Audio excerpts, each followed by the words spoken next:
Hello friends, Bigg Boss season 8లో ఏమేమి జరగబోతున్నాయి అనేది చూద్దాం. వీడియోని లైక్ చేయండి ఫస్ట్గా.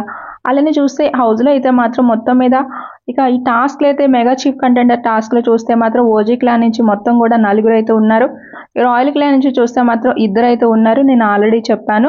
మెగా చీఫ్గా చూస్తే మాత్రం విష్ణుప్రియ అయితే రావటం అయితే జరిగింది. లాస్ట్ వరకు చూస్తే మాత్రం నిఖిల్ని అయితే ఉంచినట్టయితే తెలుస్తుంది. నిఖిల్, విష్ణు దీంట్లోనే ఇంకా నిఖిల్ అయితే ఆల్రెడీ అయ్యారు అని అయితే ఇక విష్ణువుని అయితే మెగా చీఫ్గా అయితే తీసుకొచ్చారు. అది కూడా దండలు మెడలో వేసి ఇక తననైతే విష్ణువుని అయితే మెగా చీఫ్గా అయితే చేసినట్టయితే తెలుస్తుంది. మరి చూద్దాం ఏం జరిగింది అనేది లాస్ట్ వరకు.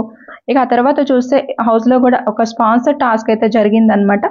ఈ స్పాన్సర్ టాస్క్లో చూస్తే మాత్రం రాయల్ క్లాన్ నుంచి చూస్తే నైని పావని, ఓజీ క్లాన్ నుంచి చూస్తే మాత్రం నబీల్ వీళ్ళిద్దరూ ఆడతారనమాట. వీళ్ళిద్దరిలో కూడా ఇప్పుడు ఓజీ క్లాన్ అయితే విన్ అయిపోయింది స్పాన్సర్ టాస్క్ కూడా, అంటే నబీల్ విన్ అయ్యారనమాట. ఇక ఈ వారం చూస్తే దీవాళీ స్పెషల్ అయితే ఎపిసోడ్ అయితే ఉండబోతుంది. అది కూడా సండే షూటింగ్ అనేది రేపు స్టార్ట్ అవుతుంది. సాటర్డే షూటింగ్ అనేది మనకి ఈ రోజే స్టార్ట్ అవబోతుంది అనమాట. ఇక సండే షూటింగ్ లో చూస్తే మాత్రం దివాళీ స్పెషల్ రోజు సూర్య గారిని అయితే గెస్ట్ గా అయితే తీసుకురాబోతున్నారు. ఇక ఓటింగ్ లో ఎవరై ప్లేస్ ఉన్నారో ఒకసారి చూద్దాం. ఇక ప్రేరణ, నిఖిల్ వీళ్ళిద్దరూ చూస్తే ఎక్కడ చూసినా సరే వీళ్ళే టాప్ లో అయితే కనిపిస్తున్నారు. ఆ నెక్స్ట్ చూస్తే విష్ణు ఇక్కడ కనిపిస్తుంది 14% ఓటింగ్ ఉంటే, పృథ్వీ ఉన్నాడు 13 వరకు వస్తుంది. ఆ తర్వాత ఇక్కడ చూస్తే నైని పావని, మెహబూబ్ వీళ్ళిద్దరికి కూడా 11% ఓటింగ్ అయితే వస్తుంది. ఏ సైట్ లో చూసినా సరే నైని పావని, మెహబూబ్ ఇద్దరు లీస్ట్ లో అయితే కనిపిస్తున్నారు.